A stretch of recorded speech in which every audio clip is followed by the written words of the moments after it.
Pat. It's Pat on Brands. Watch how you brand it, man. A pat on the back is a pat from the man.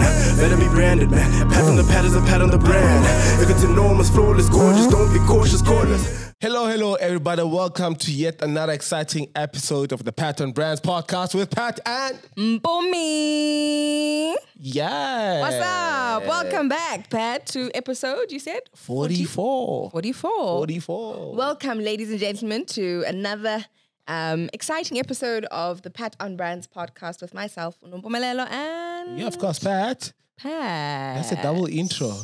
It's like we have nothing to talk about. Mpumi, how have you been?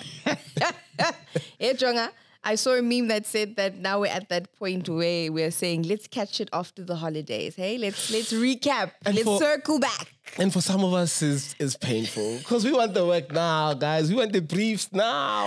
So then corporate, you're like, no, you know, I didn't want to Jan, guys. Even in Jan, Pat, not everybody's back in the office. So let's touch base in Feb. End of Jan, beginning of Feb. Exactly. That is what it is. But in other news, because December is all about celebration, it's all about recognition. You are our newest emerging marketer of the year at the IMM Awards, right? Yes, IMM Marketing Excellence Award. Yeah. And how do you feel? Congratulations, firstly. Thank you. Look, man, it's just a reaffirmation of, you know, that I'm on the right path. Yeah, keep pushing. Someone sees the work that I've been doing for the past 12 years. Yeah. You know, it took 12 years for me to win my first award. Didn't you win something earlier this year? Okay, in the film. Marketing. Oh, okay. In the film. Sorry. Okay. You know, so yeah, it's a much welcomed recognition, and one that I think it's the beginning of many. Okay, congratulations! Thank you. Now I think, wow. Who buys awards?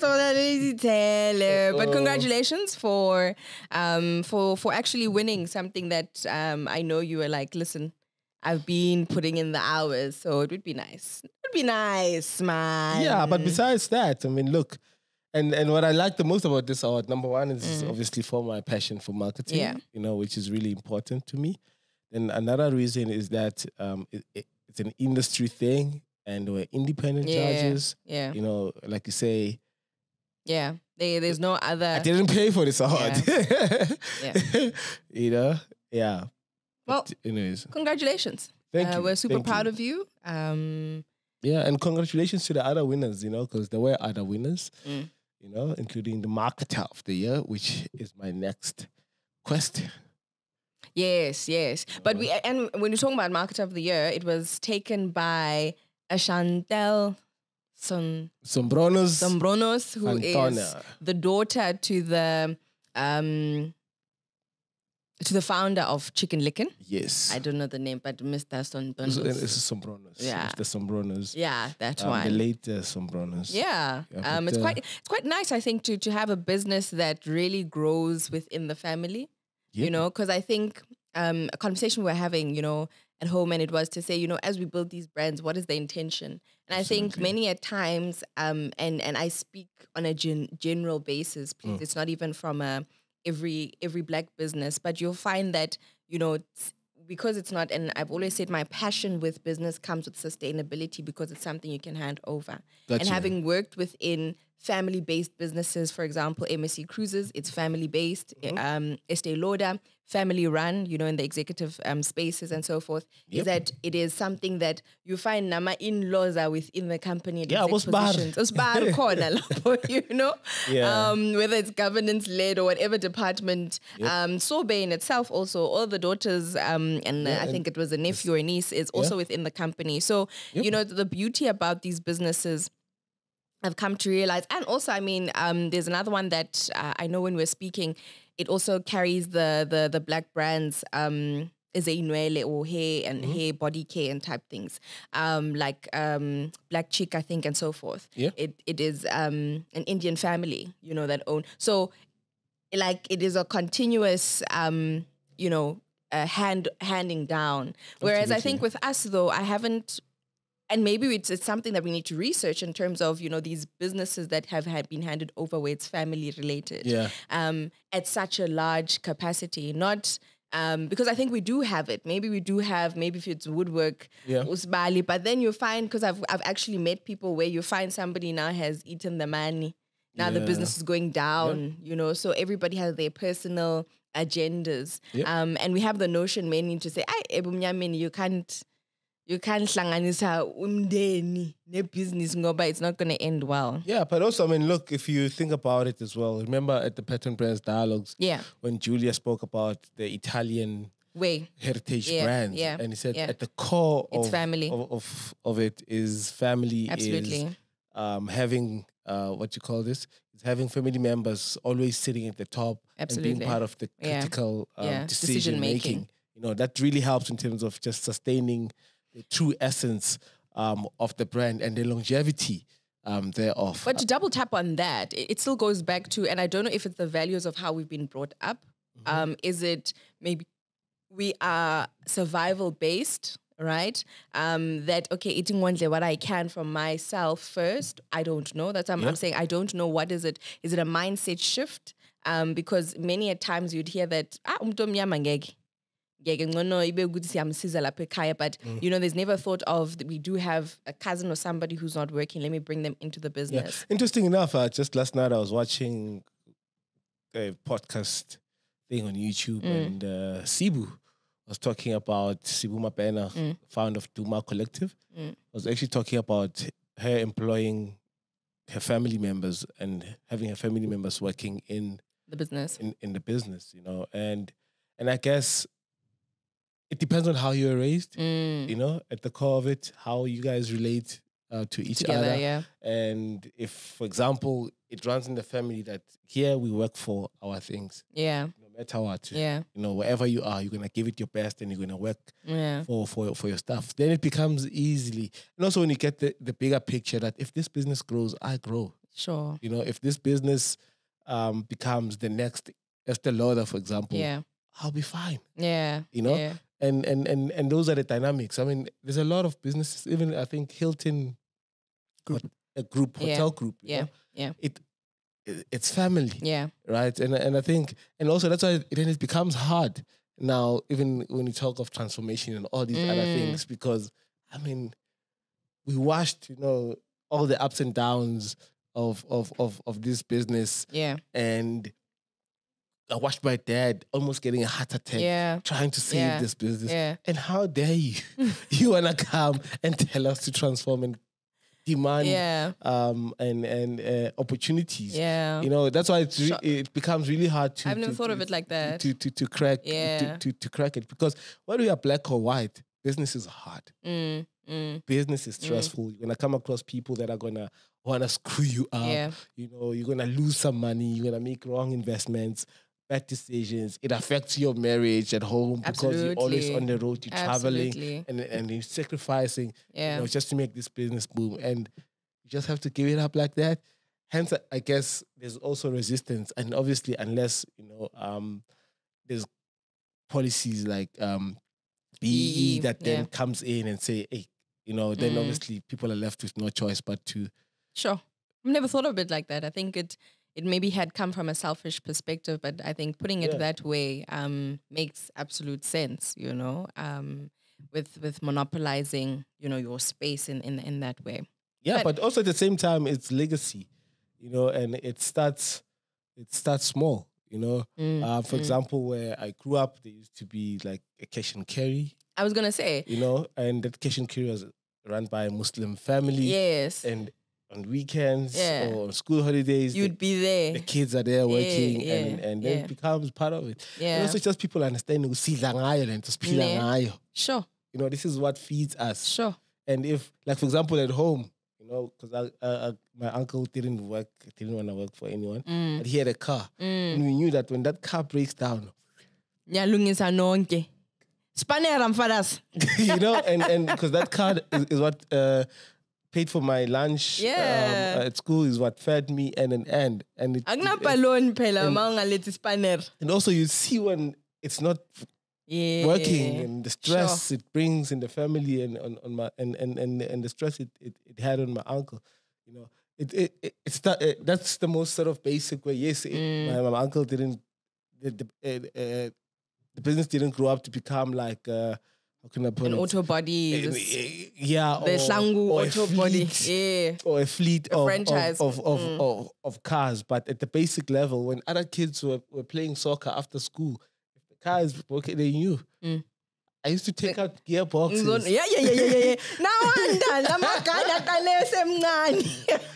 You know, and we all understood. Yeah, that's what brought in the Okay, so I mean, from that, it's a culture-based thing. I think it's a household culture. You kind of grow up with it. Because I mean, we've had conversations at home, and I know we've had a podcast with an interview with my sister to say how do we run a business together. Yeah. But I think because we've always been, I think one thing Mom always taught us was have what is it called? Not disagreements. What is it called? Nice English, but conflict resolution management skills between the two of us, you know, and then it became a habitual thing of, you know, what do we address that is family and what do we address that is business. Whilst it wasn't clearly articulated like that, but it just became, you know, mode of way we're doing things to say, okay, if it comes to business, it's not personal, but if we're not coming to the party, you know, so. But also even beyond, because you can also have like extended family, because then the people that you're gonna hire as well, especially at a small business. But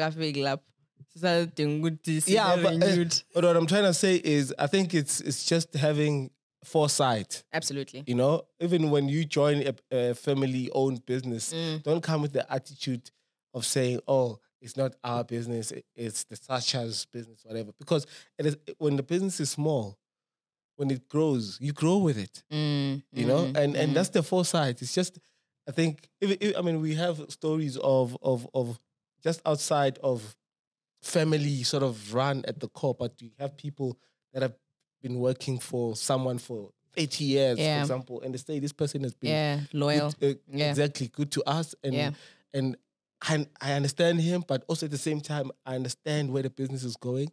I started off as a driver, you know, and now I'm head of operations in the business, and my life has changed, improved and it's better. I have a house in Waterfall.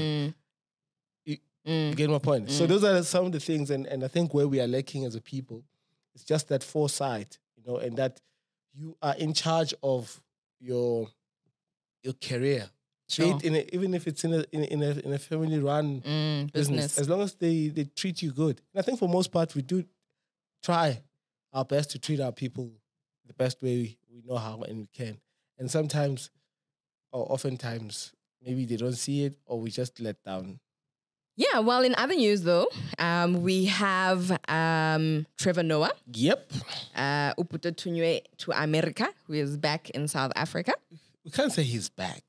He's not? He visits every now and then. Oh, but he's talking on our behalf, Pela, as South Africans. Yeah. Okay. Asaz. Hambuzobuya. So saz. But anyway, Trevor Noah is one of I think South Africa's beautiful exports. There we go. A comedian, South African comedian who was part of is it Comedy Central? What is it? But that show. The Daily Show. Yeah. I don't know if it was a Comedy Central or what. Quite prominent in America. And I think he came after one of the Daily Show hosts, Jon Stewart. Yeah, one of the biggest or enjoyed. So he had really big shoes to fill, you know. And following his departure, he now has a podcast called What Now, which launched yesterday. So his first guest was Dwayne Johnson, and for those who don't know who Dwayne Johnson is, it is The Rock. And I did say it's The Rock. For those that, if you remember, his like intro song was "The Rock is cooking," and then there'd be like fireworks there. Yeah. But yeah, so that's what we were gonna talk about, and but what else was quite interesting around Trevor Noah, the brand? Of course, I mean, not only Trevor Noah, but just SA tourism as a whole, you know, because I think it's important to also give a bit of a brief background, you know, in terms of where SA tourism is. We are not yet, you know, back to sort of our pre-COVID levels. Full capacity, you know, in terms of travel and tourism. And of course, there's a lot of challenges when it comes to SA tourism. So in the efforts to reignite and to attract, you know, those travelers from outside of the continent or outside of South Africa to come visit South Africa.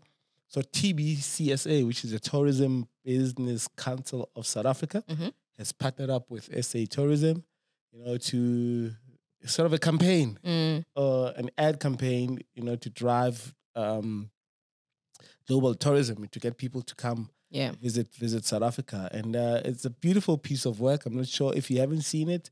I think you can you can look for it in the socials, you know. And of course, as with anything in South Africa, it is highly debated and contested, you know, because some feel like it is an ad for City of Cape Town, not for South Africa. Yeah. But nonetheless, I think that that ad does cover all aspects. You know, I mean, safari. Obviously, see, it is not safari in Cape Town if you think about it. You know. It showcases obviously, I mean, the big five. It showcases the wine routes. It showcases the fun, the nightlife, and I think it's just a beautiful piece of work, and one that will certainly, you know, get people to come visit. Yeah, and for those that thought marketing were just. Yeah, I think we need 1,000 Rand. I think there's a thought process in the fact that, and this is mainly because I think our platform, like we say, is educative. So you could be a marketer or non-marketer. But the thought process is the assumption or the thought process. I don't know if you guys in English writing, you know, when we think of what was the writer thinking when they wrote this poem. Yeah. It's similarly so. The marketers of this is the assumption is this is somebody who was a global brand, right? Who is a global brand. Who is a global brand, but viewed by many. So there's credibility in him talking about, you know, and kind of bringing the people that he was talking to South Africa. Despite the 30 million, which he, by the way, said he wasn't paid 30 million rands to be part of the campaign, but nonetheless, you know, like to Mpumi's point, here's someone who with global stature, with a clean brand. I don't think I've ever had anything negative that has to do that attaches to brand Trevor Noah. Here's someone who's been consistently, you know, I mean, consistent in terms of, you know, just being himself and just, you know, telling a good South African story at big global stages. And and now with the podcast, obviously.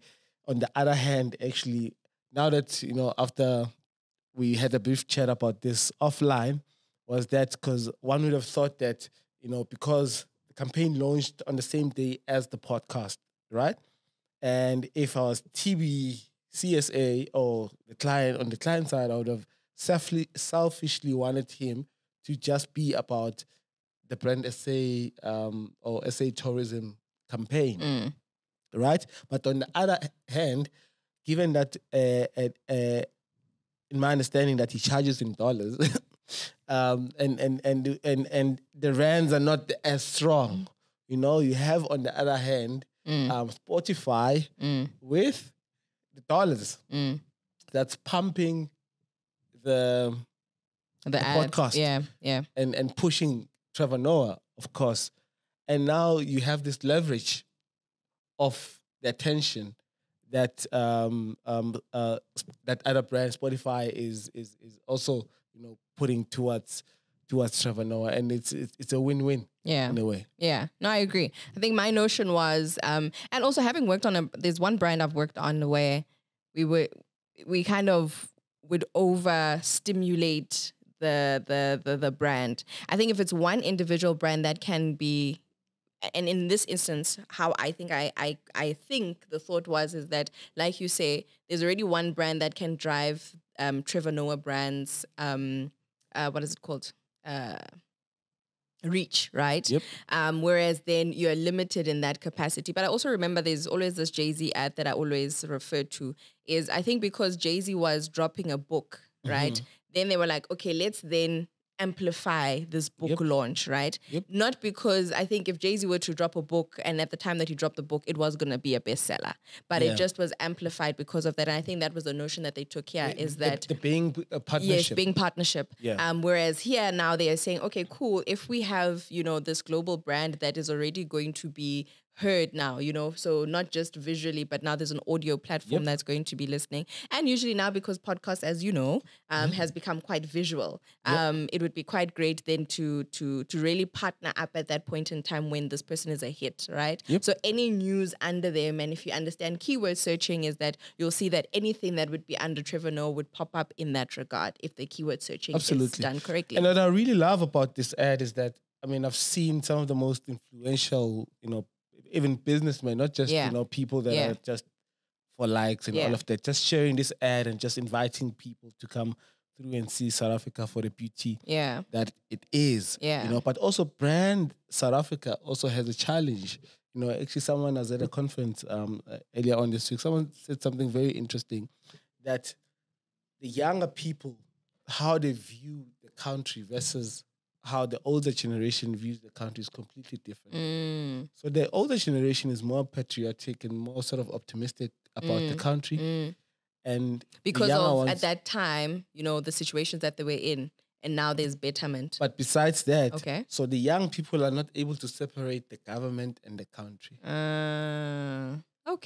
So when you ask, and hence I'm saying them because they lived in that part where there was my livelihood in terms of life generally and the government. So they've experienced the shift of apartheid and now post-apartheid. And also obviously maturity and just being able to or maybe because they're also part of the problem.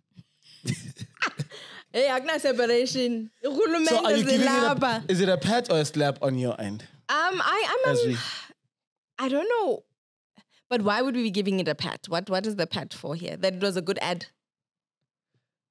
Yeah, that it showcases the country in the most beautiful way, and there's a little bit of humor. There's insight as well. Like, for example, how Trevor tells the story in terms of, people asking some of the stupid questions that actually people... Do you have lions in your backyard? But it doesn't say that. But exactly, that's what we've known. Someone says, how many stars are the 5-star hotels in... No, how many stars do the... Sorry. Yeah, you're right. How many stars do your 5-star hotels have? It's a riddle. Exactly, Yeah. The production is immaculate. Yeah. Absolutely spectacular. I think it is a money well spent. And hopefully, obviously we can only judge in terms of its effectiveness, but it needs to obviously be backed by heavy media spend, so that it reaches those global markets. No, absolutely. It would be a 360. I think anything that is not a 360 kind of then disables in certain parts, but I know budget usually is a constraint at all times. So the reason why marketing is a science is because then you'd have to see where do you maximize in a channel of communication. So yeah. For me, it's a pat. I don't know about you. It's a pat. It's a pat. It's a pat. I didn't influence you. No. It's a pat. That's what I'm asking. What if we were saying it was a great ad? Granted, then we can give it a pat. But again, like you say, I think the longevity and the effectiveness of it, because I think we can all do ads. I think we've always known anybody can do an ad, but it really is backed up by what marketing is, what the support over time. An ad is just one channel of communication that cannot live alone. But so pretty excited to see how that goes out. But again, in global and international news, we've said two South African musicians who have been Grammy nominated. Yeah, obviously, the Grammy nominees were announced, particularly in the best African, category. Yeah. Where obviously we have our very own Tyler. Yeah. Make me. But anyway, she is nominated for the best African performance. Yeah. Yeah, best African performance. No. Because it makes you water. It makes you Anyway, so Tyler, I think what I've loved about Tyler when she started, I forgot that song. It was in a room where there was pink things and so forth. Actually, I didn't know Tyler before this song, to be honest. Maybe I've been living under a rock. Yeah, but that when I saw of her, I could be wrong in terms of it being the first song, but the music video I remember was quite international for me. So I was like, oh, but maybe it was very intentional. Yeah, but then, and it was like, I think there was an article I read in terms of how she has fused pop and Amapiano, so I think they called it Popiano or something like that. But there was a fuse that she's done quite well in terms of having the pianos and at the time of, the Amapiano and then the pop music, right?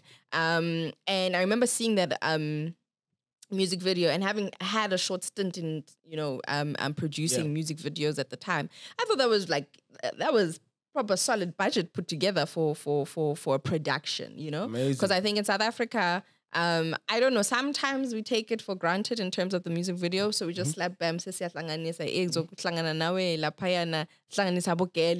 and then we rock, but there's really a storyline, I think, and especially R&B music, there's a story that you can follow, and it's like, oh my gosh, there needs to be some thought. Yeah, so I mean, with the team that I worked with at the time, the beauty about it is we would take, a brief of Ghana, you're in the music business. Yeah, we take a brief of a music. There were directors who are now, great directors, Big Z and so forth, where they've worked on production for Joe Public and so forth, for clients for Joe Public. But we'd take a brief, we'd review it, we'd really simmer around it, and then, as from a producer perspective, you do the administration of the work and so forth. But it was a quite beautifully placed, made production. Yeah. So now it would make sense from that side. Yeah.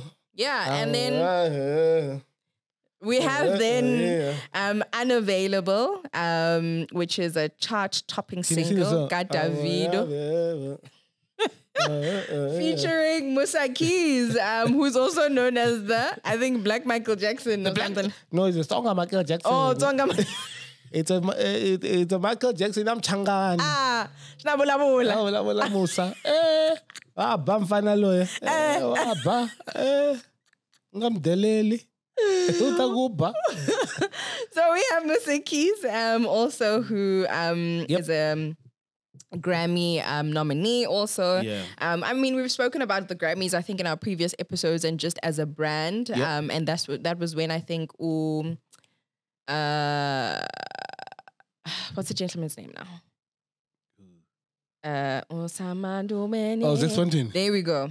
So when Zex Fontaine also, I think we did mention on our previous podcast. So congratulations to them. We wish them nothing but the best. Absolutely, but also I think what's important to note as well, in this category, because you also have Olamide and what's his name, Asake, Amapiano. The song titled Amapiano. You've got Unavailable. Which is also an Amapiano influenced song. So there's a common thread in terms of the types of songs or performances, rather, that made it to that stage. Absolutely. But also what it says about brand South Africa, because these things, unfortunately, the thing about South Africa is everything is fragmented. Until Tyler wins something, then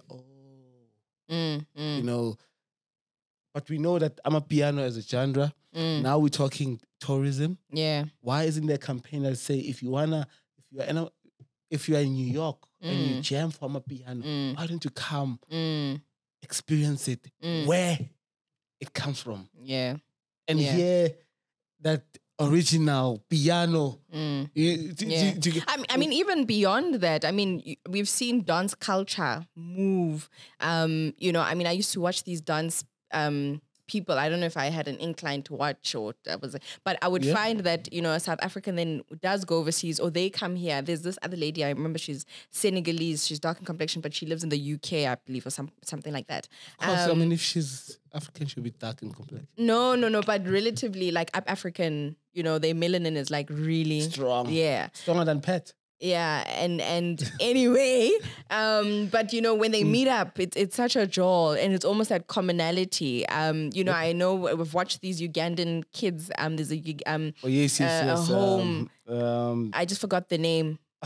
Yeah, but these kids now. I mean, I watched their account move from measly And now actually global superstars. And it's in the millions. It's in the millions, Ghetto kids. Yeah, and these, I remember I showed my dad and he was like, abantwana aba, but they've grown, and now Vaseline, their lives have changed. Improved. So it's so interesting how music and dance and the arts and by the amplification of social media has become what it is. So absolutely, and sorry to interject, and the message I want to drive home is that you've got this phenomenon that is Amapiano, and unfortunately, it's not going to last forever. Absolutely, you get my point. It's going to change, and obviously you have people talking about it to say, hey, there's this cultural phenomenon out of South Africa is happening. Right? You still have a lot of young Amapiano artists, obviously, going overseas to perform and doing this thing, right? And you have this cultural export, and it's big. Yeah. I mean, if we were to do maybe a count of and it's just something I think around, maybe because of social media or whatever, how South African music or South African way of not just Amapiano, but singing or whatever is influencing global artists. I mean, it's just this video I watched this morning. Actually, it was actually still trending on Instagram. Chris Brown sampled that sound of that girl from KZN who was just singing in a classroom, and it was recorded and it went obviously viral. Then Chris Brown actually, sampled that, and actually kudos for him. He gave the lady credit because it was part of the writers or composers. The lady's name is there. Hopefully they pay her as well. But there is this influence that South Africa is having on global culture, I would say, that I feel like it's not properly harnessed. I think so. I mean, and now that you say, I think I saw Kanyesa. I think her name I forgot, but it starts with a J. And you would know she's also an Amapiano now singer. But previously, before, she would do these parodies and she would do these what is it? Not a cappella, and she did Alicia Keys, of which she saw, and she then said, "Yo," on social media. It's just beautiful to watch. Yeah. So I think the beauty of music, and having had when I was at Larato, we had a client within music rights, and it was very interesting because we had to do quite a lot of research and understanding the music industry, and I think my heart ailed. It was such a stressful client in the sense that we understood the core problems, and it was also driven by lack of education, and not that the information was not there, but maybe how to present it that it's understood.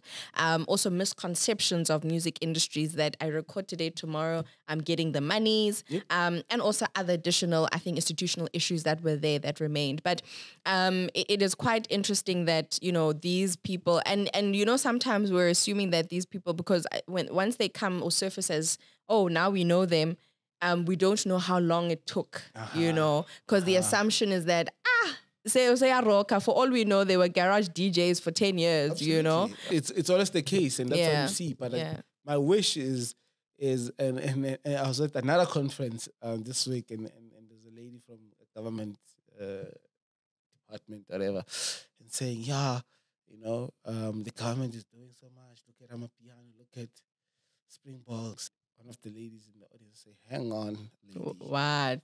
What have you done for these kids? These kids are doing it on their own, at their own terms, driving this Amapiano thing. The Springboks, obviously, through the support of the private sector and brands, they were able to do that. So the ask is simple, because also some of the challenges that these kids, for example, it pains me because also maybe it's lack of knowledge or whatever. Some are missing out on bookings overseas because they don't have passports. Yeah. Something as basic as that, in terms of if you have these guys that are gonna become global sensation, and the only thing that's gonna stop them is a piece of paper called a passport, and you say, "Oh, we support Amapiano as a government." I mean, come on. Yeah. Surely, if I'm Tyler ICU and my song is huge globally, and I need to get a visa, as in yesterday, and go to the US because of a booking there, surely someone in the department must pull strings and make sure that I get that. You know, because Tyler's win, he's not going there alone. Yeah. Yeah, Mpumi, have you ever heard of the concept greenwashing? No, before you taught me what it is. But Did I teach you? Yeah, you told me what it is. So you want to tell them? Let me see if you're a good No, student. no, Let me no, see no, if no. you are a good Okay, student. fine. Kugeza impahla with green dye. Wow. So greenwashing is when a brand, you know, claims to make or makes a claim rather around, you know, being eco-friendly and being environmentally friendly, only to find that nope, their products are not as eco-friendly as they claim them to be. Yeah. You know, most recently, there's 2 environmental groups that are taking on These big giants, big brands, Coca-Cola. Allegedly. Coca-Cola. And who else? Danone. Danone and Nestle, you know, for making claims that the water bottles recycled. 100% recyclable. Yeah. You know? So we will see what this alleged claim brings about. Yeah, but also I think the biggest thing here, obviously, is to just unpack the greenwashing as a concept and why it's wrong, you know, on many cases. And I think it's false advertising. And given the fact that there's a lot of things that are being said around, you know, eco-friendly or protecting the environment, climate change, as we know, is a real thing that is happening somewhere in the world. And there's a lot of people now that are becoming conscious about the products that they consume, how they were produced, and the impact, of course, that they have on the environment. You know. I mean, sorry. I think, and again, moment of education.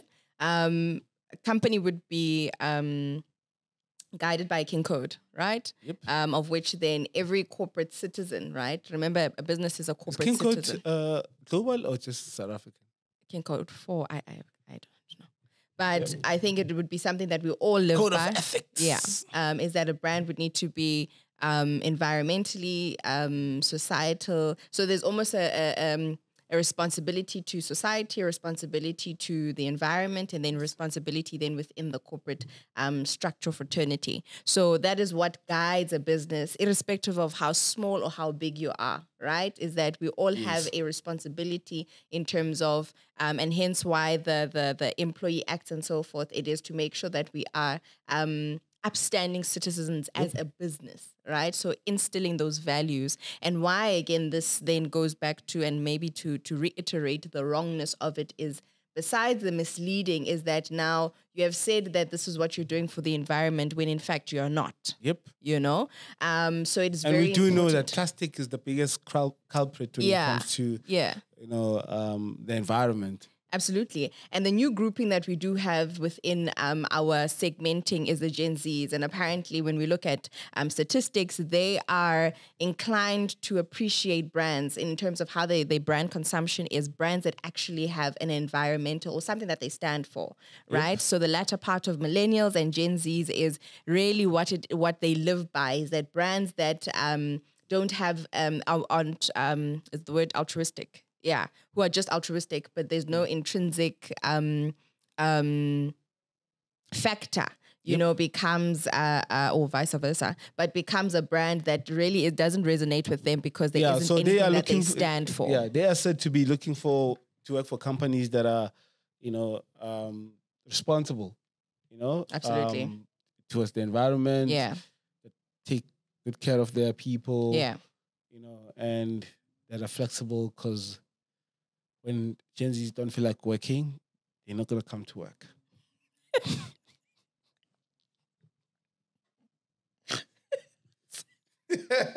Anyways, yeah. So that is besides the point. But yeah, that's some interesting, I think, concept that I didn't know what greenwashing was. Yeah. But now that we are one step closer to a clever brain, yeah, quite interesting. So we will be on the lookout in terms of how that happens, but also from, I think, a personal perspective is making sure that whatever it is you put out there, because that's where PR comes in, is that you are so solid that there is backup for anything, because you can be scrutinized at any point in time. So make sure that whatever it is you're saying that you do as a brand and as a business, you actually can back it up with whatever paperwork or whatever is required. And research, and all of that. Yeah.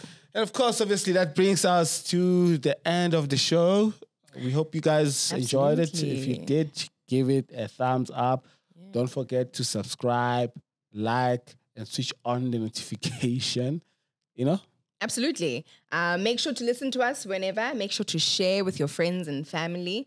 And let us know, what did you like about the podcast? What did you learn? Some things. Because I think many a times and what keeps us going, despite our hibernation phases, is the fact that, people would be like, yo, I really learned something. Yep. And hence why we're taking the opportunity. And I suppose with the next phase of stuff is making sure that we highlight on what to learn and what is the point of what we're doing. Absolutely. So do make sure to engage, share, like, subscribe, notification, but across all media platforms or audio platforms, and also on YouTube. And if they're looking for you, tell them that they'll find you at 44 Stanley at Lenala Beauty. You can find me on LinkedIn, guys. And come and do your nails. I've taken a bit of a recess or a break on social, but I'll be back. I'll definitely be back, but I'm live and well on LinkedIn.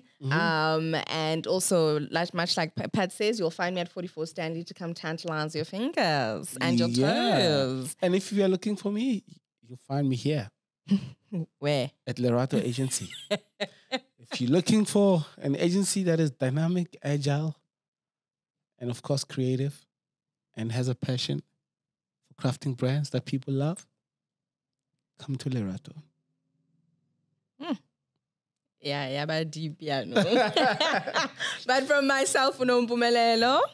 Pat Matlawu iti inaga ayla. Bye, everybody. Pat.